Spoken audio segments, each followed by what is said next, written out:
네, 안녕하세요. 네, 청주행정사무소 임봉근 행정사입니다. 지난 시간에 E7 활동, E7 비자, 특정 활동 비자에 대해서 주로 이제 그 E7에 적용 예상하고 E7을 할 수 있는 직종과 관련한 것들을 알아본 시간을 가졌었는데요. 오늘은 그 약속대로 그 E7 숙련 기능 인력에 대한 그 점수제 항목에 대해서 좀 알아보는 시간을 갖도록 하겠습니다. 참고로 지난번에 언급한 대로 그 E7 관련해서 이번에 새로 변경된 지침이 발표가 됐습니다. 이번에 3월 1일부로 그 변경이 돼갖고 그 E7과 관련한 몇 가지 직종이 변경이 됐는데요. 그 변경된 내용에 대해서는 정확한 매뉴얼이 아직 발표가 안 됐어요. 지금은 보도자료나 공지사항으로만 돼 있는데 그 정확한 내용이 발표가 안 돼서 그거는 내용이 발표되는 대로 따로 시간을 가져서 언급하는 시간을 갖도록 하겠습니다. 오늘은 이제 아까 말씀드린 E7 숙련 기능 인력 점수제를 위주로 알아보도록 하겠습니다. 숙련 기능 인력 점수제 활동 실자격 변경 허가 이렇게 나와 있고요. 자격 요건이 있는데요. 요거는 외국인에 대한 자격 요건입니다. 1, 2, 3 모두 충족해야 되는데요. 첫 번째는 그 현재 비전문 취업 E9이나 E10 선원 취업이죠. E10이나 방문 취업 H2 요 E9, H2, E10 자격으로 그 최근 10년 이내에 제조, 건설, 농축업 분야에서 5년 이상 취업 활동을 하고 있는 자여야 됩니다. 여기서 5년 이상이 좀 중요한데요. 최근 10년 이내에 5년 이상. 요게 이제 E9 같은 경우는 뭐 한번 3년 근무했다가 연장을 하거나 또는 나갔다 오거나 뭐 4년 10개월 뭐 이런 부분들이 있어서 본국에 나갔다 들어온 경우에 언제 나가고 언제 들어왔냐에 따라서 요 5년 요건이 맞춰지는 경우가 있고 5년 요건에 미달되는 경우도 있습니다. 이 부분 때문에 최근 10년 이내에 5년 이상 요 제조, 건설, 농축업 직종에서 정상적으로 근무했는지가 먼저 검토가 돼야 됩니다. 그 다음에 이제 점수제에 해당자, 점수제에 해당자라는 거는 밑에 나온 대로 각 종목별 점수 계산하고 있습니다. 그 점수에 맞춰서 신청을 하고 그 점수가 고득점자 순으로 커터를 자르기 때문에 그 요건별로 고득점을 맞는 게 중요합니다. 그거는 이제 잠시 후에 찾아보도록 하고요. 여기는 이제 외국인에 대한 자격 요건이고요. 그 밑에 거는 외국인이 아니고 그 외국인을 고용하고자 하는 회사 입장에서 요건입니다.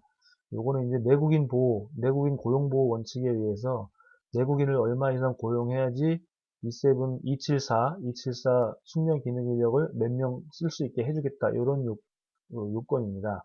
여기서 뭐 제조업은 50명까지, 10명 이상, 10명 이상 50명까지 1명만 허용한다. 이 얘기는 제조업체는 내국인 고용자 수가 10명이 안 되면 274 외국인을 고용할 수 없다는 얘기예요. 일반 제조업체에서는. 그리고 건설업에서는 뭐 연평균 공사에 50억 원 미만일 때는 1명만 허용한다. 이렇게 되어 있고, 농축업에서는 상시 근로자 수가 30명 이하일 때 1명만 허용한다. 이렇게 되어 있고요. 274 제도는 주로 제조업에서 있기 때문에 제조업을 중심으로 살펴보면 여기서 본 것처럼 원칙은 10명 이상이 돼야지 274 숙련 기능 인력을 1명을 쓸 수가 있습니다. 여기서 예외가 뿌리산업이라고 지정된 뿌리산업, 뭐 금형, 단조, 주조, 금형 만드는 회사 뭐 이런 업체들은 뿌리산업으로 지정을 받을 수가 있어요. 뿌리산업으로 지정받은 업체에 대해서는 10명이 안 된다고 하더라도 1명을 허용하는 특혜를 주고 있었습니다. 요게 이제 작년까지고 올해도 이렇게 진행이 됐었는데요. 요게 3월 1일부터 또 변경이 됩니다. 그 변경된 내용을 역시 잠깐 살펴보고 가도록 하겠습니다. 쿼터제에서 변경된 내용은 이게 3월 1일부터 변경이 될 예정인데요. 점수의 쿼터 확대, 이거는 쿼터 기능 인력 점수를 확대했다고 하는 내용입니다. 이건 여기서 살펴볼 때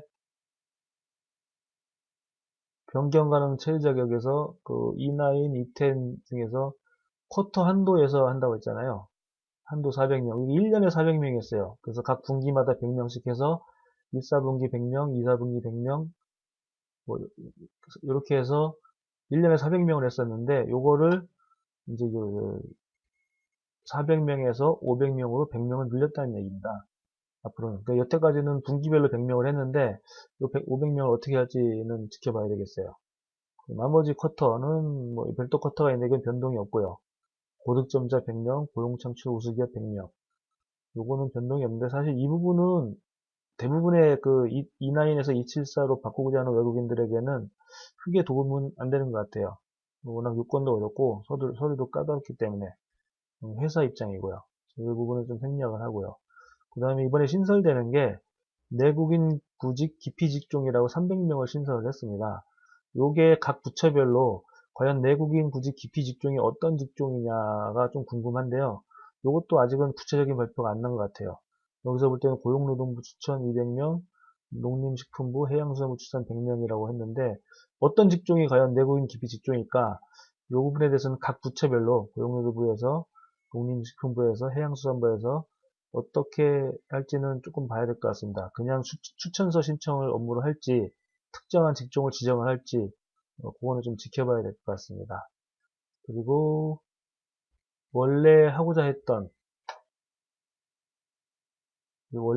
알아보려고 했던 뿌리기업 허용인은 처음에 뿌리기업 때문에 여기 왔죠. 뿌리기업이 바뀐 이유는 아까 처음에는 뿌리산업은 국민의 9명 이하라도 10명이 안 된다고 하더라도 1명을 허용했다고 하는데 기존에는 내국인 수가 10명이 안 될 때는 뿌리산업은 내국인 수가 10명이 안 된다고 하더라도 뿌리산업에 한해서는 1명을 허용한다고 했습니다. 그 부분이 조금 바뀌어갔고요. 뿌리산업은 10명이 안 될 경우 5명에서 9명일 때는 외국인을 1명을 고용하게 해주고요. 뿌리산업은 10명에서 29명 내국인이 일할 경우에는 E7, E74 외국인 2명까지 고용하게 해준다. 이렇게 제도가 바뀌었습니다. 이 얘기는 무슨 얘기냐면 예전에는 설사 뿌리산업이라고 하더라도 내국인 고용수가 30명일 경우 예전에는 30명이라고 하더라도 E7 근로자를 1명밖에 못 썼어요. 그 기준에 맞춰갖고. 근데 이 제도가 바뀜으로 인해서 내국인 근로자가 30명일 경우에는 3명까지 허용이 되게 됐습니다. 그래서 이제 작년에 저희가 상담했던 업체 중에 한 명이 쿼터가 안 돼서 1명밖에 못 쓰고 나머지 외국인은 E9 근로자라서 언제 나갈지 모르고 E7으로 바꿔주질 못했는데 요번에 바뀐 제도로 인해서 올해부터는 2명까지 추가로 신청할 수 있게 제도가 바뀌었습니다. 이 부분에 대해서는 긍정적으로 보여지고 있네요. 그 업체가 외국인 근로자한테 의존 한도가 굉장히 높았기 때문에요. 이 부분에 대한 설명을 하고 다시 원래 설명으로 돌아가도록 하겠습니다. 그렇게 해서 이제 자격 요건이 여기는 해당 외국인에 대한 자격 요건, 여기는 해당 외국인을 채용하고자 하는 한국 업체에 대한 자격 요건 이렇게 됐고요. 뭐 유의사항은 형사보험 조세 침해자 뭐 이런 법을 위반한 사람은 변경 신청을 할 수가 없다. 뭐 이런 내용이고요. 제출 서류는 뭐 한국 공간에 영상 확인을 받아 제출한다. 이건 기본적인 내용이고요. 그러면 이제부터는 이제 실제로 점수 계산하는 거를 한번 확인해 보도록 하겠습니다. 점수 계산은 항목이 있는데요. 숙련 기능 인력 274 점수 계산.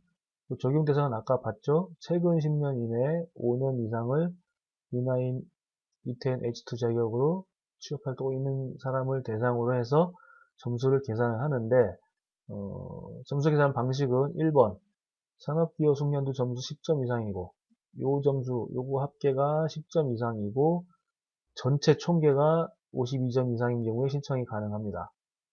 그 다음에 또는 2번 필수 항목 산업기업 플러스 미래기 합계 요거 전체 합계가 35점 이상이고 그 다음에 총점이 72점 이상인 경우 두 가지 요건으로 보게 되어 있습니다. 점수 계산한 걸 사례를 들어서 한번 간단하게 볼까요? 우선 2년간 연평균 소득입니다. 이거는 증빙 서류에서 증빙이 받아야 돼요. 2년간. 올해가 2019년 2월 달인데요. 지금 현재가. 만약에 3월 달에 신청을 한다고 하면 2018년 1년치하고 2017년 1년치 두 개를 해서 2년간의 평균을 내서 1년간 평균이 2,600만원 이상이다, 3,000만원 이상이다. 이런 점수를 내야 됩니다. 저희가 상담한 경우에는 3,000 전후, 3,000이 안 되는 사람이 좀 많았고, 3,300 이상 되는 사람도 있었어요, 외국인들. 만약에 이제 2,600만 원 이상이다. 이걸로 기준으로 해서 계산을 해보면 이렇게 점수가 부여가 되고요. 자격증은 거의 다 없을 겁니다. 해당 E9 근로자들은 기능사라도 따면 조금이라도 점수가 주는데 이런 자격증이 거의 다 없습니다. 그리고 기량검증 여부도 산업인력관리공단에서 기량검증을 통과하면 점수를 주는데 이것도 대부분이 없어요. 그렇게 되고 그렇게 되면 이제 여기서 1번 산업기업에 대해서는 10점이 나오죠. 일단 10점 요건은 채워집니다. 연봉이 2,600만 원 이상이면. 그리고 나머지에서 전체 총점에 52점만 넣으면 되죠. 연봉이 만약에 2,600만 원이 안 된다. 그러면 계산이 안 되죠. 2,600만 원이 이렇게 되고요. 그 다음에 이제 이 미래 기여도 여기서 학력 수준은 학사 이상 단위인데 보통은 다 고졸이죠. 상당하면. 그 다음에 연령 수준은 28에서 29세가 제일 많습니다. 상당하면. 그렇게 보면 10점이고. 한국어 수준은 보통은 토픽 2급 2단계가 많죠. 이렇게까지 하면 점수가 높은데 일단은 이 단계에서 진행을 합니다. 기본 점수 합계를 계산하면 지금 이 전체가 10점, 2점, 맞게 됐네요. 30점. 그러면 여기서 1번 항목도 해당이 되고 2번 항목도 해당이 됩니다. 그 얘기는 다시 말하면 총점이 52점, 이 상태에서는 나머지 점수를 다 합해서 총점이 52점이 돼도 신청할 수 있고요. 또 총점이 72점 이상이 돼도 신청할 수 있다는 얘기입니다. 밑으로 내려가 볼까요? 한국에서 2년 이상 정기 적금을 넣는, 이거는 은행 잔고가 아니고요. 정기 적금입니다. 매월 80만원 이상 적금이 얼마, 이것도 거의 다 해당 사항이 없어요. 외국인분들이 이런 적금 제도를 모르기 때문에 해당 사항이 거의 없습니다. 있으면 있는 걸 선택을 하면 되고요. 그 중에서. 그 다음에 본인 소유 부동산도 거의 없죠. 국내 10년 이내 근무 경력. 요거는 이제 제조업체나 아니면 또는 뿌리산업이나 근무에 따라 조금씩 틀려요. 보통 4년 이상 근무 또는 6년 이상 근무인데 그 근무한 업체가 뿌리산업이냐에 따라 점수가 틀립니다. 일반 제조업체, 뿌리산업이 아닌 일반 제조업체에 4년 이상 근무했다고 치고 계산해 보겠습니다. 관련 직종 연수는 이건 대부분이 없죠. 연수가 거의 없을 겁니다. 해당 사항 없고 학위도 국내에서 유학은 없죠. 중앙부처 추천도 거의 다 없습니다. 요건 좀 있는데요. 경기도 이외에 읍면 지역에서 근무를 한 경우 보통 4년 이상 근무를 해요. 저희는 이제 충북 지역에 있는 친구들 상담을 해보니까 이런 친구가 많아요. 사회공헌 여부는 해당 사항 없고요. 납세 실적도 대부분 해당 사항 없습니다. 출입국관리법 위반도 거의 대부분 해당 사항이 없고요. 다른 출입국관리법 이외에 다른 법령 해당 사항 없습니다. 전체 총점 계산을 해보면 45점이 되네요. 위에서 30점, 여기서 15점, 45점이 되면 요 기준에서 볼 때 1번에서 점수가 미달이네요. 52점이 안 되기 때문에. 그래서 이런 건 저희 자격 변경 신청을 할 수가 없습니다.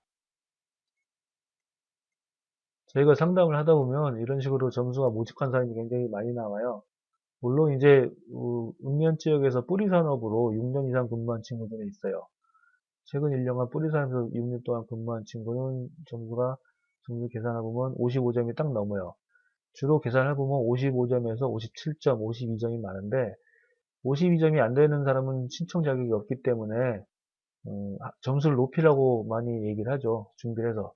제일 많이 할 수 있는 게 한국어를 높이는 게 제일 빠릅니다. 지금 2단계인데 이걸 4단계까지만 올려도 점수가 팍 올라가요. 그러니까 저희가 상담을 하다 보면 거의 대부분이 52점에서 55점, 좀 많으면 57점인데 이런 한국어 실력을 좀 높이라고 말씀을 하죠. 그렇게 하면 이제 점수 계산이 되고요. 아까도 말씀드린 대로 이 점수 계산은 2020년 1월부터는 제도가 바뀝니다. 이거는 현재 올해까지 기준으로 이런 방식으로 계산을 하고요. 2020년부터는 제도가 좀 바뀌기 때문에 고재료를 잠깐 보면 여기서부터 정수제 평가 항목이 2020년부터 이렇게 바뀌게 됩니다. 일단은 연간 소득 요건을 유일한 필수 요건으로 정함. 소득 요건에 대해서 강화한다는 얘기고요. 연봉을 더 많이 벌어야 되겠네요. 이거를. 자격 취득 기량 급증을 가점 항목으로 전환. 자격증 보유 항목 요건데요. 요거를 지금 필수 항목이 아니고 요 가점 항목, 여기 가산점으로 든다는 얘기입니다. 자격증을 취득을 유도하기 위해서. 그 다음에 학력을 고졸, 전문학 두 종류로 간소화한다고 했습니다. 그러면 학력은 지금 현재는 고졸, 전문학사, 학사 뭐 이렇게 했는데 요걸 고졸하고 전문학 두 종류로 간소화한다고 하네요. 이렇게 되고요. 그다음에 해당 기업 장기 근속자 가점을 부여. 요거는 지금 현재는 그 10년 이내 요것만 보고 6년 이상 근무, 4년 이상 근무, 뿌리산업이냐 아니냐 요것만 보는데 요 제도를 조금 해서 가산점을 부여한다고 하니까 요것도 참고로 하면 내년도에 신청하실 분들은 요걸 기준으로 준비를 좀 해야 될 것 같고요. 올해 계산한다고 하시는 분은 현재 이 앱에 있는 기준으로 계산을 하시면 미리 계산을 해볼 수가 있을 겁니다. 네. 이 계산을 해서 55점이 나와서 신청 자격 요건이 된다라고 하면 신청서를 한번 찾아보면 뭐 여러 가지가 나오는데요. 이건 기본 서류가 있고 업체에서 필요한 서류가 있고 뭐 이런 것들이 있습니다. 요거는 뭐 정식 버전을 제공한다니까 이건 저희 정식 버전을 벌써 보시면은 나오게 정확하게 표현이 될 겁니다. 예, 이렇게 해서 간단하게 한다고 했는데 시간이 좀 많이 갔네요. 예. 일단 오늘은 274에 대한 점수제를 기준으로 점수 계산하는 방법과 올해 3월 1일부터 바뀌는 제도를 간단하게 봤고요. 또 내년 1월 1일부터 바뀌는 점수제 계산 방식에 대해서 살펴보는 시간을 가졌습니다. 네. 이것으로 뭐 E7, 274 점수에 대한 걸 간단한 걸 봤는데요. 자세한 사항은 추가 상담 요청을 통해서 저희한테 이메일로 보내셔도 되고요. 직접 통화를 하실 수도 있고요. 이렇게 되면은 제가 이메일로 빠른 답신을 보내도록 하겠습니다. 예, 이것으로 이번 동영상은 마치고 다음에는 또 다른 내용을 가지고 오도록 하겠습니다. 네, 감사합니다.